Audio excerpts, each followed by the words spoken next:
We're going to be having some fun, hopefully, today. I'm trying to make the Fourth and Fifth Amendment entertaining, which is not an easy job, but we're going to try. We're going to try. Does anyone know Skydog?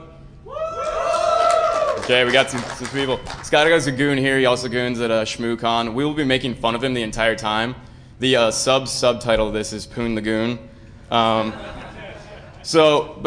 don't try this out in the hall. He's a big man and he will hurt you. But he's a good sport, so a round of applause, please. So let's get started, finally. Quick disclaimer here. All attorneys are required to do this. You guys can probably read this. I'm pretty sure y'all can read. But it's vitally important for you to understand that while I am an attorney, I'm not your attorney. In no way, shape, or form is this intended to provide legal advice. Before relying or acting upon any information learned from this presentation, you should consult the licensed attorney in your state. Just, yeah. So, introduction. Wait, who? Drink. Oh, ooh, I don't have one. Someone wants to give me one, I will. I am an attorney. Come on. Nope. Neighbor. Oh.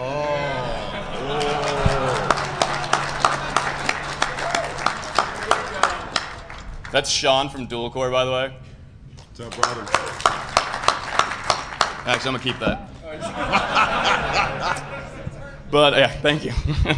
So an overview of what we're going to cover. We've got the Constitution. We're going to talk about the Fourth and Fifth Amendments, suspicion standards, which are very, very important to understanding these things, the exceptions. Then we're going to go into some hypotheticals. If anybody else went to law school here, you'll understand these. They're trying to make the law fun. And modern case overviews, just a quick overview of some different stuff that's going on in the Fourth and Fifth Amendment realm. And then a question and answer period. I think we're in room 106 afterwards.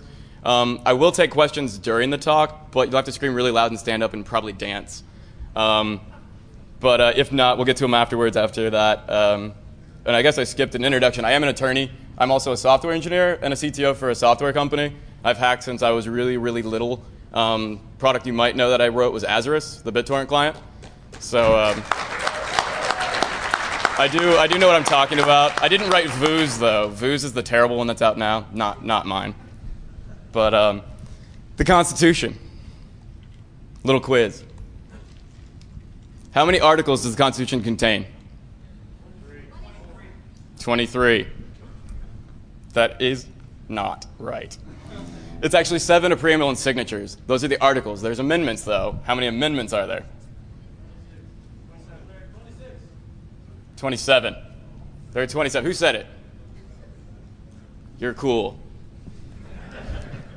The First Amendment, everybody better get this right or I will throw you out. This side? Yay! Okay. Which article applied to the Bill of Rights of the States? No. Wait, 14th. 14th is known as the Incorporation Clause. Before that, does everybody understand this? The federal Constitution did not apply to the states. You did not have a Bill of Rights until the 14th Amendment, which was added when? After the Civil War. That's correct. 1948. Same as the moon landing. But which article or amendment contains the section on privacy? None. What is it? It's a judicial fiction. It is case law. The Supreme Court decided we have a right to privacy.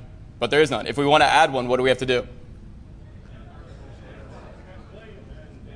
Drag it out over 20 years. Committees. Sounds about right. Yeah. Drag it out over committees. No. Amend the Constitution is obviously going to be the quickest way. Okay, this is the fun part. When was the Constitution last, when was the amendment last ratified? No. The 90s, 1992. And does anybody know when that amendment was proposed and by who? That's the bonus question, is by who, but does anyone know when it was actually proposed? 1789. The government works really, really fast. Okay, and it was, does anybody know who proposed it? James Madison. So we work really, really quickly here. And here's a good one. President Barack Obama was a professor of what? Yes, we have a president who has read the Constitution.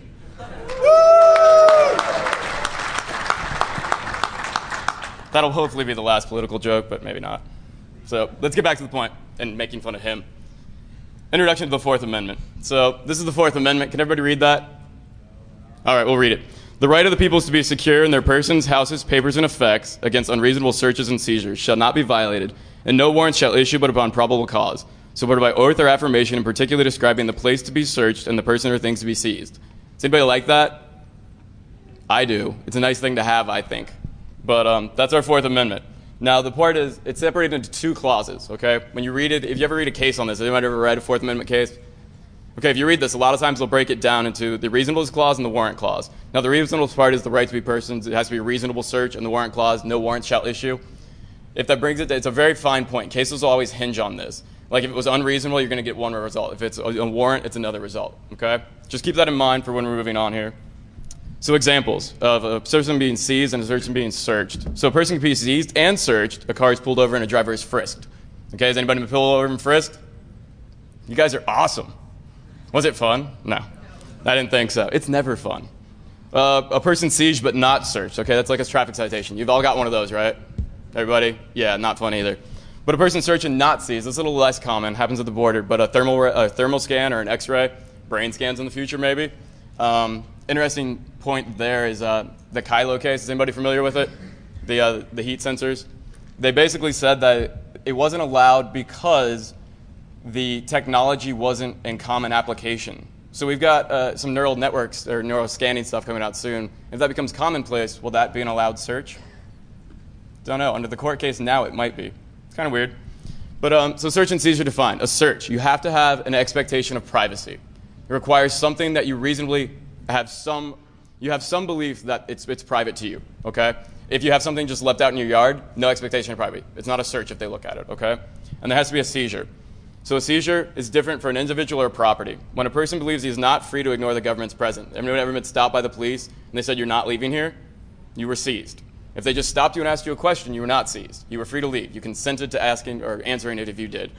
Now, if they say, no, you can't go anywhere. Does anyone ever see the video where the guy's, he says, am I under arrest? And the police officer says, no. And he says, am I being detained? And he says, no, but you need to answer my questions. Probably a seizure, okay? It's on YouTube. It's pretty entertaining. For a property, it requires a different thing. There has to be a meaningful interference with an individual's possessory interest, okay? That means they have to have taken something from you. Anybody had their laptop seized at the border? Yeah, if they took it from you, it's a seizure, obviously. They took it away from you, you couldn't use it, okay? So that's different levels for individuals and properties. So mere suspicion standards, okay, or suspicion standards. Now these, if you read a Fourth Amendment case, this will be discussed. These are very, very important. They set the pace on what's required, and they set the pace on what can be done. So mere suspicion, a hunch or a feeling. Now there's been cases where basically the officer is like, well, he looks skeezy. Doesn't work. You can't just say a guy looks sketchy. That's not enough. Reasonable suspicion. That means there's articulable facts and circumstances. Someone can't stop you without reasonable suspicion.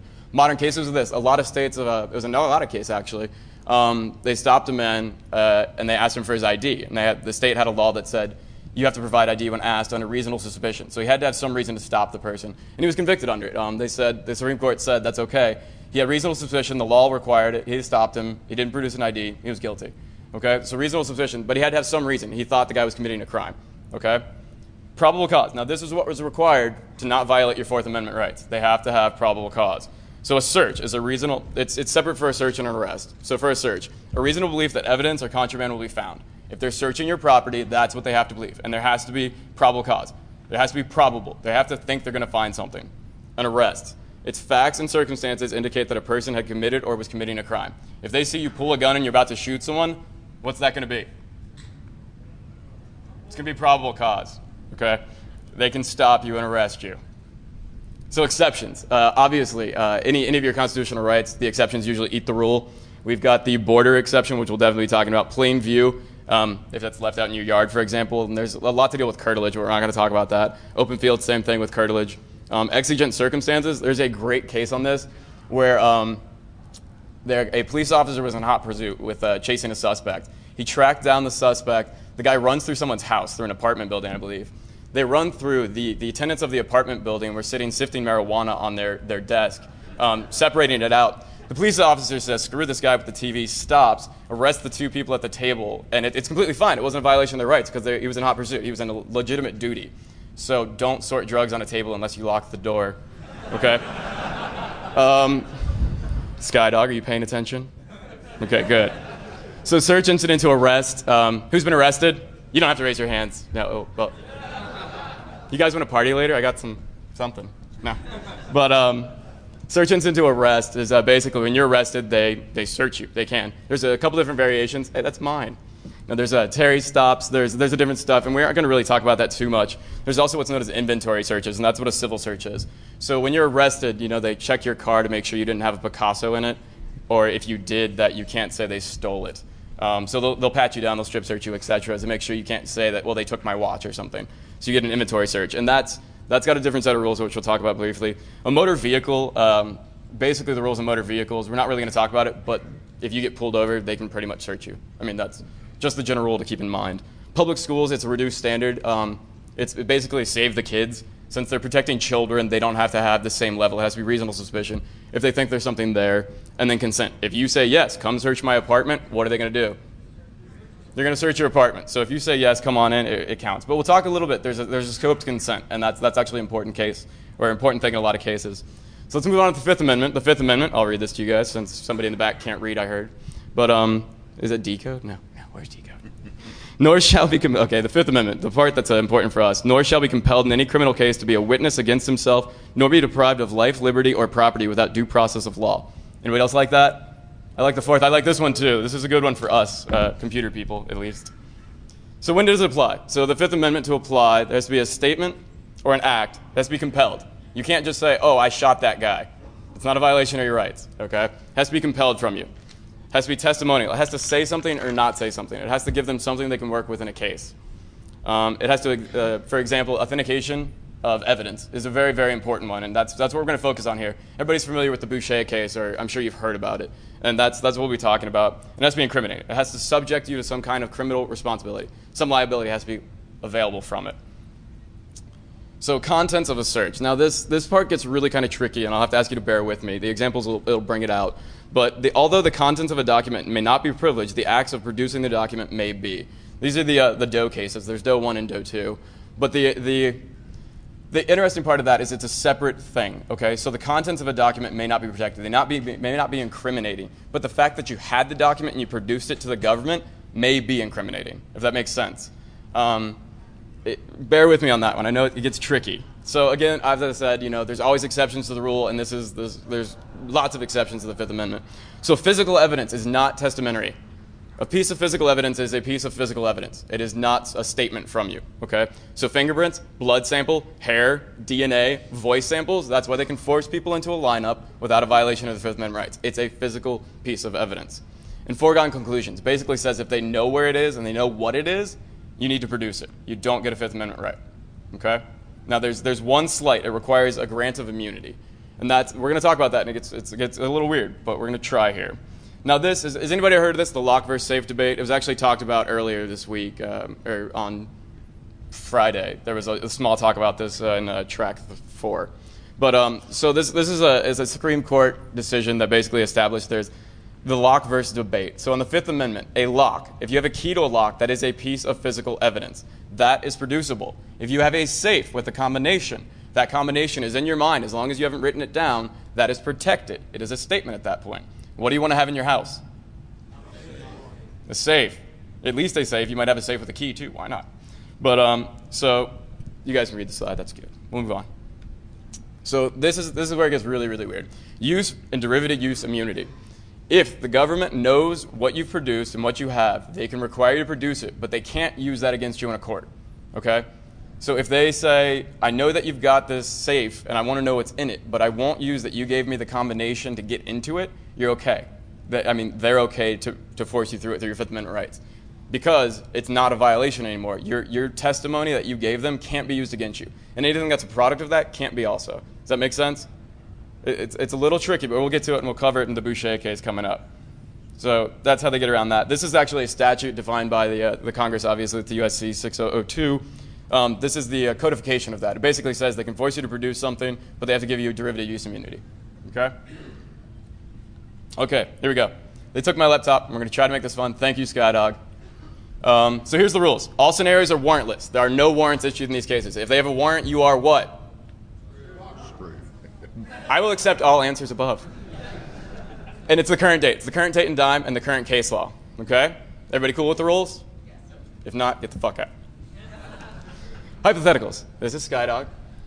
He is really old. He's also the head of the hacker consortium in Nashville. He's prisoner number 42. And it's not real Skydog actions, at least I hope so. We're just going to use his name. And he's a really good sport about it, and I love that photo.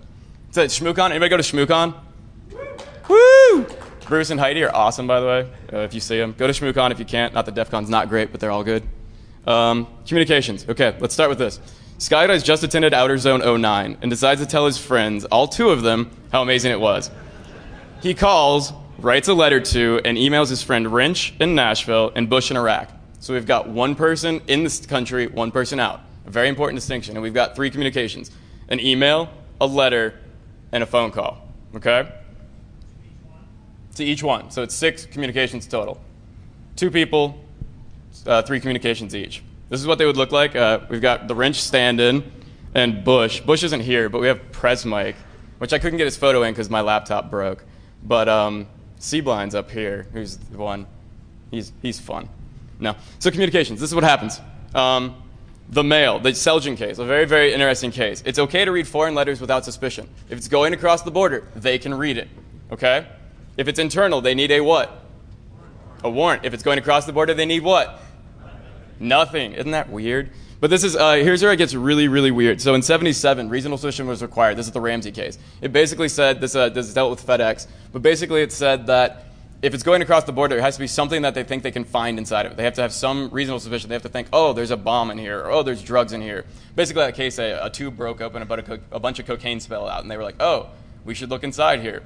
But this 2008 case, the Selgin case, they basically said that since you can send notes across, commercial notes, checks, basically, or stock certificates across the border, and that could be used to supply terrorism, which is a surprise, seems to always be the key anymore, you can search any letter going across the border because you have automatic reasonable suspicion. So that falls under the border exception. So warrantless wiretapping, if you're in the country, they need a? Maybe. Ooh, it's a little tricky. So the FISA court, you guys probably heard about this, the FISA warrant approvals, everybody hear about that? They basically said it's okay to search, to tap your stuff without warrants. Well, it has to be, one party has to be believed to be outside the US. They don't have to be actually physically shown or known to be outside the US. They have to be believed to be outside the US. So if you make a call and they're like, well, that guy sounds foreign, is that okay? Hasn't been litigated yet, but it might. And when the FISA court approved this, they said this was fine. They didn't actually say that the Protect America Act, the PAA, which is the law that Congress passed to say that it's okay to do warrantless wiretapping. They said since that was passed, it's okay now, but they didn't actually say that the ones before weren't. But we all know that no one's going to get sued on that, sadly. And emails. Now this is where things get tricky, and a lot of this is actually changing right now. There's some attempts to change some of this. If it's on your personal machine, this is in the country, if it's on your personal machine, they require a warrant or exception. If it's on a remote server, think Gmail, Yahoo, it's stored somewhere else, not controlled by you, it's available by subpoena only. They can subpoena it, and they can't stop the production. And if it's account information, if they just want to know who's behind this email account, they can just ask for it. It's a court order. The court just basically says, we want this, and they give it to them. Okay? So be very careful with your emails outside of your personal machines. If it's outside your control, they can get it much easier. They don't have to get a Fourth Amendment, a warrant on it. And if it's foreign, they can just go raid the servers, obviously. So private search. This is a little strange, but after Outer Zone 09, Skydog returns to Nashville only to find he's been evicted and his laptop was stolen by some asshats. One of the asshats turned on the laptop and found all of Skydog's hacker consortium files, freaked out, and called the police. The police have Scott Moulton. Is Scott here? Oh, wait, he's in the green room right now. Anybody know Scott? Yeah, he's giving a talk after this at 2 o'clock. You should check it out if you can. He's a brilliant hardware guy. But the police have Scott Moulton run Incase. Anybody know what Incase is? It's basically a program that goes through, and when they do searches like this, it goes through, you take an image of the hard drive, and it'll scan the hard drive looking against a known table of files you're looking for. So they have several databases. They've got one for child pornography. They've got one for protected information, all that kind of stuff, don't they? No. No, yes, they did. No, I thought they did. But they run it on Skydog's machine to check, okay? And so what's going to happen? What do you guys think is going to happen? Is this allowed? Is this okay? They don't have a warrant, so it's not going to be okay. So you have to go through 2 cases to understand all this. The Runyon case, basically it was a divorce case. The wife, all of these revolve around child pornography in the real world. That's most of what the Fourth Amendment litigates against. A wife went through had a divorce with her husband, was like, well, I'm going to get this guy. Started searching through all of his discs, located child pornography on floppies. This is back in 2001. He had some floppies or CDs. I think it was floppies. And found child pornography on him and was like, oh, wow, I'm going to turn this over to the police. Turns it over to the police, and the police go through and scan all the floppies. They look on every one of them. And the court said you only could look at the ones that the wife had looked at. The other ones you needed a warrant. Okay? Now we've got the Christ case that came out of that. And the Christ case, anybody read about this? It was on Slashdot. It was on a lot of the news sites. Basically, the story behind it's ridiculous, and I'll talk about it in the room if you want. But the court said that using in-case to hash files is not a search. Or is a search, I'm sorry. They said that the hard drive was taken out, they didn't image, and the government obviously said, well, it's not a search, we didn't need a thing, we weren't actually looking at the contents of the file. But to generate that hash, they obviously had to open it up. You guys know how CRCs and MD5s work. Had to open up the file, scan through it, and create a hash. But since it's testamentary, information was gathered from that. They could say with a certainty that the files that had been scanned contained child pornography. In that case, it was a search, and they required a warrant. So basically, a technician got overzealous, plugged it in, and was like, well, I'm going to scan this, I'm busy. And no, it wasn't okay. So the files were removed. It was not okay. So Skydog, next slide. Skydog gets back his laptop from the police and boots up Windows Millennium. Awesome OS, by the way. Anybody use it? I mean, it was pretty amazing. I remember a base install of Windows ME that I used that it actually couldn't play an MP3 off a flat install. It would stutter every 5 seconds. Awesome, awesome OS. Did really well. I know we have some Microsoft people here. Good job. But the machine is hacked into. Well, I can't really say anything. My Mac just died. Damn. But the machine is hacked into by a Turkish citizen on the hunt for terrorist hackers. After finding Skydog's hacker consortium documents, the man quickly reports Skydog to the FBI. You are just getting screwed over, man. But don't use ME. That's all I'm saying. No, so this is actually a series of cases. These are all based on real cases, by the way. But these are the privates, the unknown user cases. This is a true guy. He actually was a guy. He was a Turkish citizen. He was out looking for child pornography people. He was posting on Usenet groups, and they would download a Trojan. When he installed the Trojan, they would go through, and he would find people who used it, and they would report him to the FBI. Now, this is really interesting in the sense there was two cases. There was one in 2002, one in 2002, 2003. The Siegel case actually went first, and the second one in Virginia was second. But what happened was the courts basically said that the first time it happened was okay. The guy wasn't a government actor. He wasn't a government agent. He wasn't encouraged by the government. So he was a private person. And a private search is okay. If I go look through your stuff and I find something illegal, I can report it to the police, and it's not a violation of your rights. Does anybody know why? Well, the government applies to who? I mean, the Constitution applies to government actors, not to you guys. You guys are working on your own means, okay? So the private search factors are what count here. The government, if a government encouraged or initiated the search, it was aware or acquiesced to the search, and, it's conjunctive, and the private actor intended to help law enforcement. So in the first case, when he went through, he intended to help law enforcement. His entire goal was to report this guy to the police. But the government didn't know anything about it. So it was okay. The second case, he did it again. But the government in that case was like, yeah, could you get his IP address? Could you get his name for us? Could you bring us this information? Could you do some more of this for us? At that point, he was what? He was an agent of the government. And at that point, the Fourth Amendment applied. So it was no good. I really like these two cases specifically because they split it up into two things. Oh, I thought it was more booze, but speaking of that. Ask. I could. Lady Merlin, can I have some more booze? Thank you. No, so the border crossings. This, you guys have all been across the border. You guys travel internationally? Do we have any foreign citizens here flying in? Anybody mess with you at the border? I hope not. They shouldn't. But so Skydog is stressed out and takes a vacation to Mexico and engages in some serious drinking. You might have noticed that last night too, actually. But while returning, he has a feeling he is going to be searched and not being quite in his right mind. Skydog swallows his cell phone. Could you show us what that looks like? Yeah. He also attempts to hide his laptop, but is unable to fit it. Skydog is obviously going to be selected for a search at this point. This is what it might look like, as you saw. But so what happened in these cases? The Arnold case.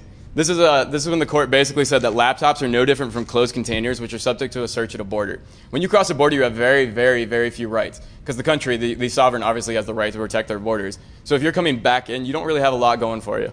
But they basically said that a laptop was just a container, like a FedEx box. Which is interesting, because on a laptop, you can hold a whole lot of information.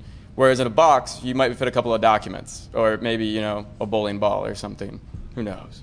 But at the border, there's two different types of searches. There's a routine search and there's a non-routine search. Now, a routine search is allowed by the fact that you're crossing the border. The suspicion required is provided specifically because you're coming across. The sovereign wants to protect his interests. A non-routine search, that's something above and beyond. It's like a strip search, it's a body search, a cavity search, an x-ray, requires a reasonable suspicion. They have to have some reason to search you, okay? Keep those in mind for a second. So while searching his laptop, the officers find a drive named My Illegal Files. Good naming, buddy. And proceeds to open a document containing what appears to be a listing of credit card numbers. They confiscate the laptop, but upon turning it back on, they find the drive has been encrypted. You guys heard about this case? The Boucher case? Okay, we're gonna talk about this right now. This is Fifth Amendment stuff, not Fourth, so keep in mind all the stuff from before on the Fifth. Henri Boucher, in 2008, the original case, encryption keys are products of the mind and are not subject to disclosure of the Fifth Amendment. Okay, now we're gonna get into this. This is where it gets really weird. In the 2009 case, it was appealed, obviously. The government didn't like that decision. Wait, never mind, it was a foregone conclusion. Okay, and this goes back to that lock versus, the key versus the code debate. Basically, what they said was, and the facts of the case are really, really important to this. So the guy crosses the border. He has a Z drive, and the Z drive is open. When he crosses the border, he says, "Okay, what should I do?" And they're like, "Can we search your laptop?" He says, "Sure." You know, they can't really resist it. So he goes, "Yeah." Shows him the Z drive. On the Z drive, the officer starts looking at files and notices child pornography. He says, "Oh," shuts down the laptop, and when they turn it back on, it's encrypted. It's got PGP on it, and it's encrypted. Now, what the court said, the first court, the 2008 case, basically they said that no, he doesn't have to give up his password because it's a product of his mind. You can't take it from him. It's a safe code. Okay? The second court says, yes, he has to give it up, but they can't use the production of that password to say that he owned the laptop. They can't say that since you knew the key that this is your laptop. That's the derivative use immunity. So they provided him derivative use immunity. And what got him on this case specifically is he showed the officer files on the laptop first. So they could alternatively authenticate it. So in an evidentiary case, you have to authenticate evidence. You can't just go, well, there's the laptop, it's his. It doesn't work. You have to prove through some facts or means that it was his. And since he showed them the laptop, and there was never an argument that wasn't his laptop, they could say, you need to give us this password. We won't use that password against you. And that's what the case hinged on. So there's been a lot of fighting about this case, but I really think it was actually correctly decided. So what shouldn't you do at the border? No, yeah, always a good move. No, basically, always, we'll go through some suggestions on what to do when you're crossing the border, but, don't show people things if you don't have to. Just smart. You guys are security professionals, right? Someone? Good. But border crossing, okay, because of Skydog's heavy drinking, his eyes are red and his skin is pale, more so than usual, and he has the shakes. What's going to happen at the border? Search. What's he look like he's been doing? Drugs. Non-routine, so it requires something more. Reasonable suspicion, they obviously have it here. He's got all the symptoms of it, right? Usually part of an inventory search, so it's not criminal. We talked about that real briefly. So if they've pulled him over and they're going to search him, a strip search is usually an inventory search. It's usually not required, it's usually not protected by the Fourth. So recent cases of this, you guys saw this, it was actually just in the news again because the Supreme Court decided on this. The 13-year-old student that was subjected to a strip search for ibuprofen 800 milligrams, the Supreme Court basically said that was unreasonable. But they couldn't sue the school for it because it hadn't been decided it was a gray area of the law. And this one, the second case, is really ridiculous. They subjected a female motorist to a strip search after arrest for a misdemeanor marijuana charge. And the court really harped on them for the fact that only females were strip searched in those circumstances. They didn't have the same rule for men, and that it was on closed-circuit television with the other officers watching. Did not go over well for the police station. Well, I mean, I don't know. At least legally it didn't. During the strip search, the examining officer notices a lump in Skydog's throat. So what are they going to do? Yeah, they're going to pull it out or x-ray him. It's a cavity search. It's a bodily intrusion, as they're referred to. A non-routine, a lot of crossover with the other amendments. We can talk about that in the other room if you want. It may require a warrant depending on the urgency. Okay, they've got reasonable suspicion. But if they think he's got drugs, because his life is in danger, they can search. So it's exigent circumstance at that point. Let's just say he'd definitely be sore in the morning. That's for sure. So he gets arrested because he's being a jackass at the border of all the odd behavior. Skydog's arrested on suspicion of smuggling something. During the booking, his phone rings. Does anybody know what happens? Are they allowed to answer it or not? Yes, they are, potentially. There's a couple drug user cases. We're not going to really talk about this. I'm going to pass over it. It was a slide that got left in. But basically, if they've got a reason to think they should answer your phone, they can. if they think the evidence will be lost otherwise. It becomes an exigent circumstances exigent circumstances exception. So the beatdown. This case is ridiculous. Please stop me on 106 afterwards, and I'd love to explain the facts on this some more. But so after this investigation, Skydog is released. He returns home to his neighbor being beaten by a masked man who runs through his house. Police arrives at Skydog's consent to search the house. The police notice a stolen credit cards folder on his desktop, and they begin to search through his computer. What do you guys think? What's going to happen? It's okay. Well, he did. Now, this is right. He gave consent, but we're going to talk about the scope of consent. Plain view is the other one, exactly. So here we go.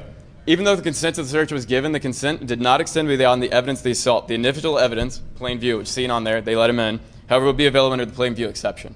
Okay? Does that make sense to everybody? So on his desktop, he had a file sitting there. The officers were given the right to come into his house. They were looking around. They just happened to see this folder on his desktop. They started looking through the folder. That's beyond the scope. They were looking for what? Evidence of what? Of the assault. When they started looking for evidence of credit card stuff, they went too far. Okay, this would be stopped. This would be not allowed. One sec. Okay.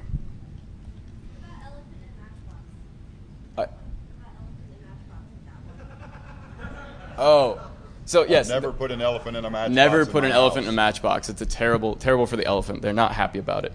No. Yes, they have to. If they're looking for evidence of something, it has to be reasonable to the size of what they're looking in. So if they are looking for an elephant, they can't go looking through a matchbox, unless it's a really tiny elephant. I couldn't hear. I'm sorry.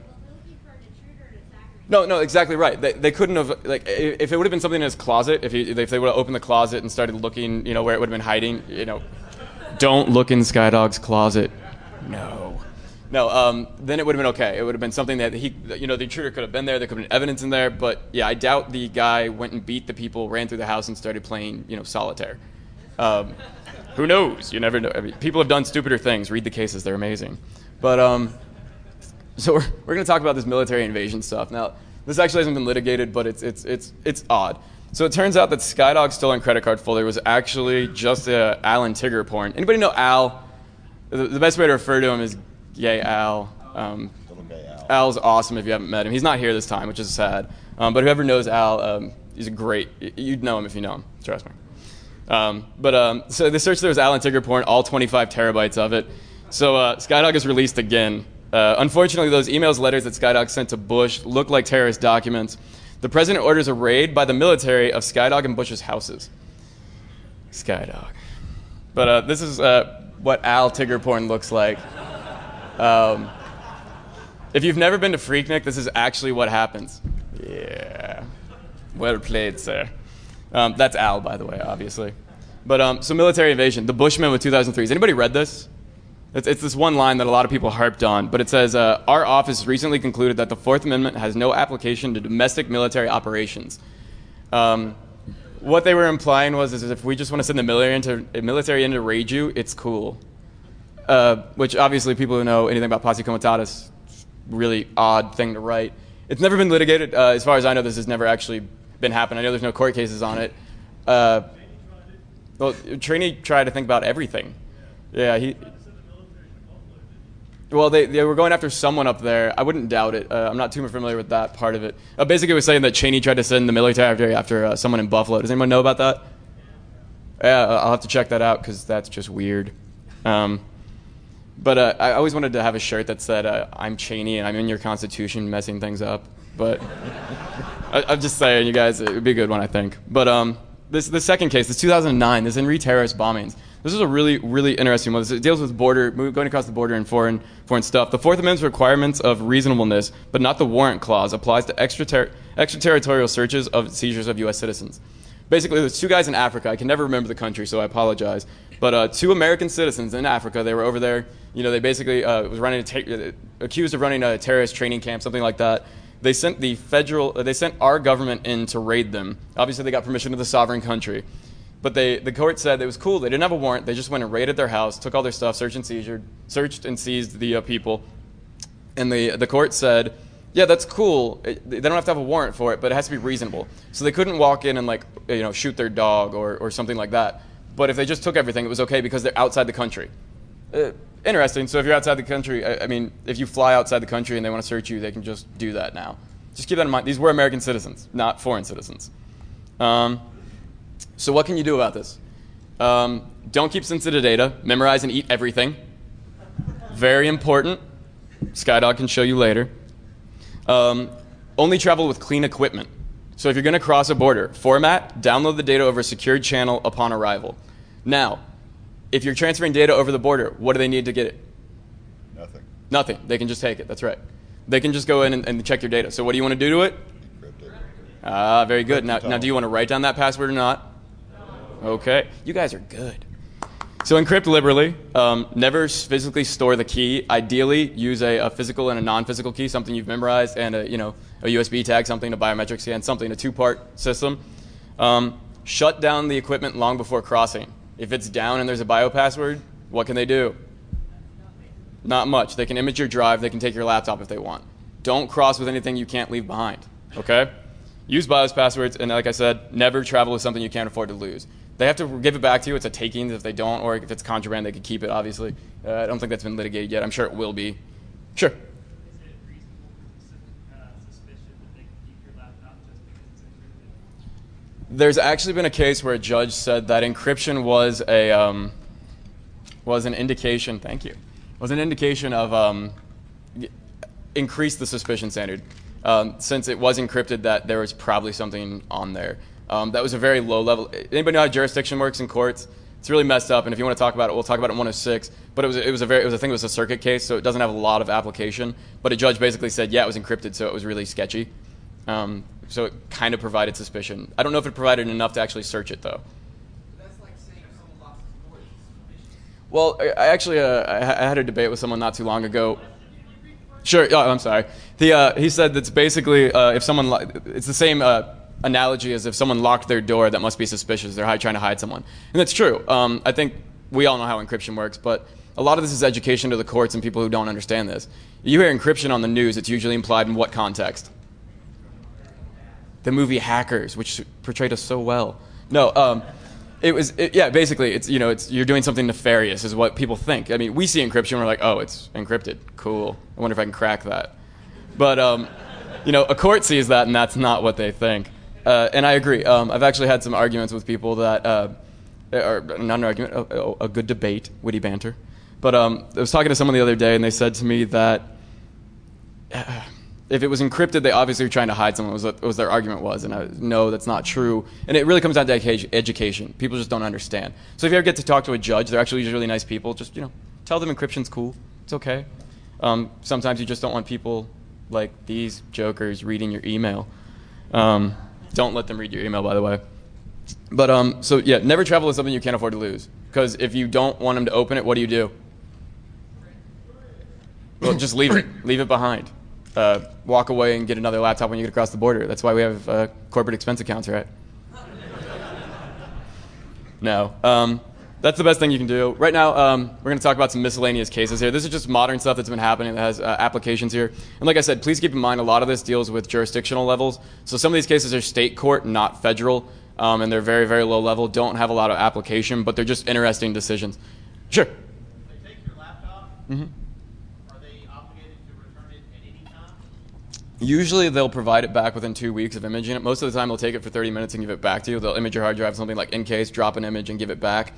I'm not sure. I've read cases where people have had their laptop taken for 6 months, 8 months. I have a friend who's had his equipment gone for, I don't think he's ever going to see it back, honestly.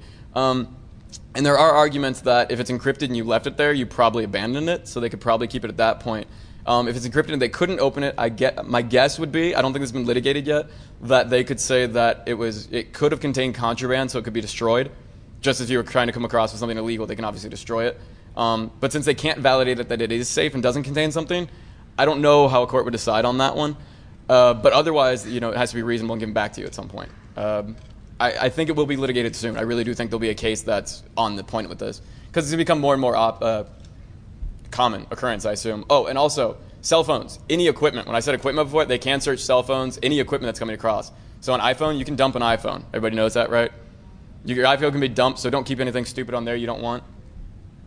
Drank? Okay. But Any other questions real quick? Okay, I'm going to go through these.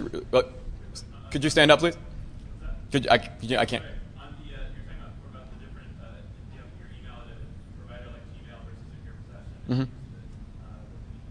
What if your own server goes Okay, what he's asking is I mentioned Gmail and Yahoo versus if you had a server co-load somewhere, what's your rights there? If you own the server, it's not on a remote machine, it would be yours. And I don't know any cases on point, but my guess would be that they would require a warrant because that would be your machine. You have an expectation of privacy.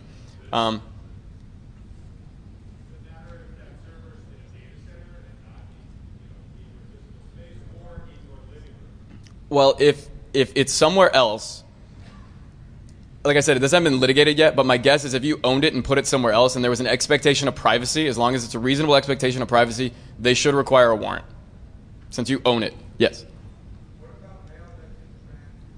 Okay, mail in transit deals with what then? Well, I'm going to work you through this. If you're sending something, if I'm sending an email, if I was making a phone call, what would they require? It'd be a wiretapping. It would be a warrant. So same with an email in transit. If it's in the country, they're going to require a warrant. If it's going over the country, it may not. So an interesting thing, what if it's bouncing through a foreign country just because the routes went that way? Nothing. Any comment as to ownership? If it's a leased piece of equipment or rented piece of equipment, if you're under complete control of the period in question, does that fall as ownership or not? If you're controlling it, sorry. If he said that he was asking if it was leasing equipment versus owning the equipment made a difference, is what the gist of the question is.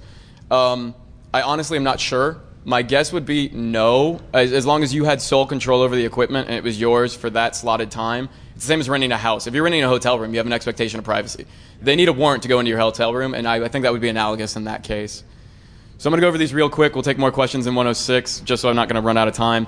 Herring via U.S., exclusionary rule does not apply when police makes mistakes or reasonable or result of negligence such as that is described here. What happened in this case is a man who was a known criminal in the area had been came into the police station to pick up his truck. It had been impounded. While he was there, an officer decided, well, he's usually does a lot of sketchy stuff in this neighborhood. Let's make sure he doesn't have outstanding warrants. So he called the clerk and asked to check for outstanding warrants. There were none in the county. So he called the other clerk in the other county to check to see if that county had any outstanding warrants because he knew the guy had frequented those areas.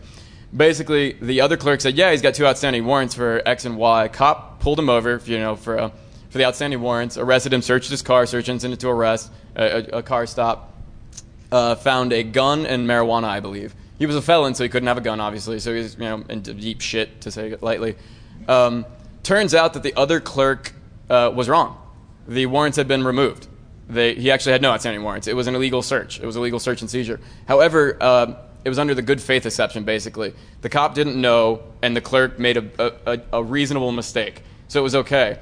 I don't like decisions like this, specifically because they're easy to mess with. You can definitely call a clerk and say, hey, are there outstanding warrants? Wink, wink. I mean, this is what we do. We social engineer, right?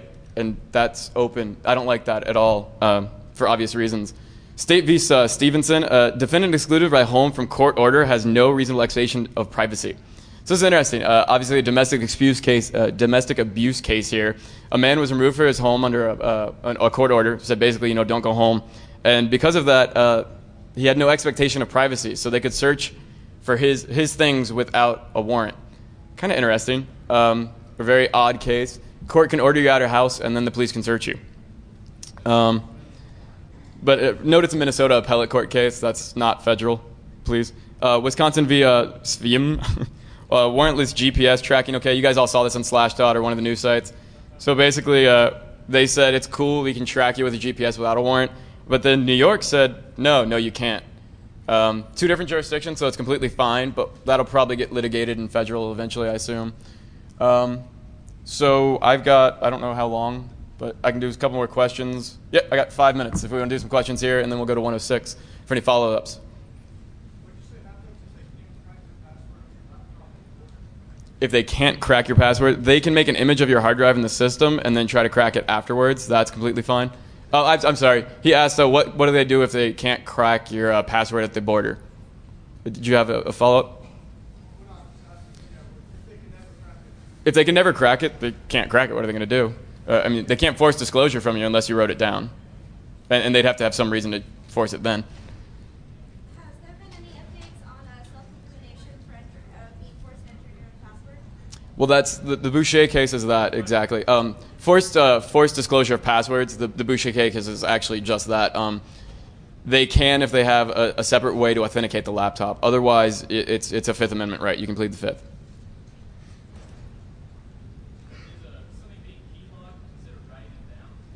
Something being keylogged, consider being writing it down. If it's a physical generated file has been made from it, then yes, it would be physical evidence. Even though someone else produced that unbeknown to you, it would still be physical evidence that could be produced. That would be my guess on that. Sure.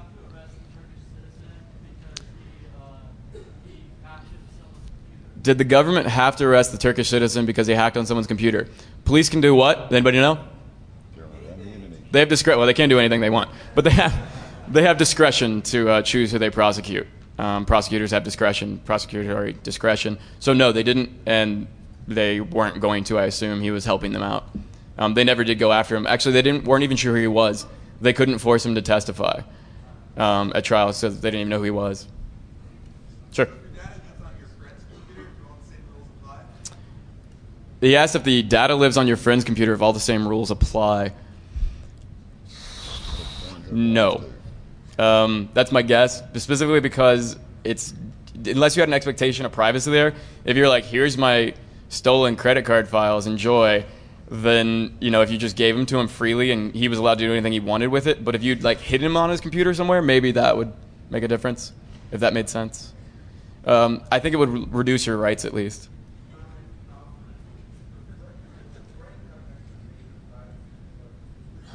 I can't hear you. Could you speak up? What? Yes, the friend would have an expectation of privacy in those files. He could assert your rights. No, yeah, you've given it to someone else, so you've lessened your rights at least, if not given them all, removed them. But your friend would still have an expectation, yes. He could assert the rights on that. Dude, that's not my weed. Okay. Who's got a really good one? Here's a question. What about encryption and basically a demonstration that gives an expectation of privacy? The fact that you encrypted it. Sure, it's actually what he asked. Does encryption give you, well, it's similar to what he asked, I should say. Does encryption give you an expectation of privacy? Yes, if you encrypted something, you can definitely assert that in a court. It's going to be a question of fact to be decided by a jury, but if you encrypted something, you obviously didn't want people looking at it. Sure.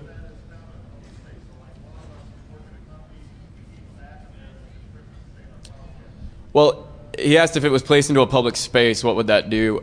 If it's encrypted in a public space, it's still a public file. So it's been publicly, they could sit and try to crack away at it all they wanted, and they couldn't stop you. You couldn't assert your Fourth or Fifth Amendments on that. Yes, sir? I couldn't hear the middle part. Are nonlinear junction detectors used in searches? I'm actually not sure what that is.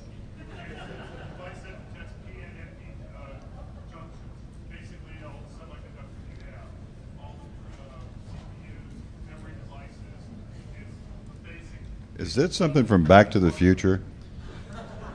The question was, is a flux capacitor available? I actually do understand analog electronics, but can we ask it in 106? Because I think I need more information to answer that. What if you don't write down your password, but you have an encrypted password manager? If you don't write down your password, but you have an encrypted a password manager like a KeyPass or something,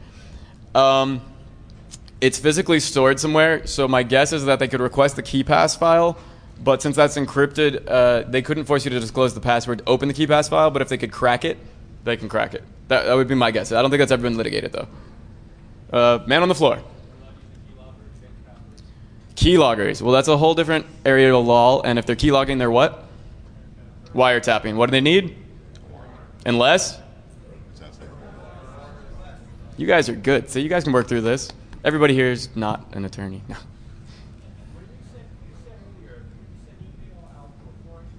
Yes, sir.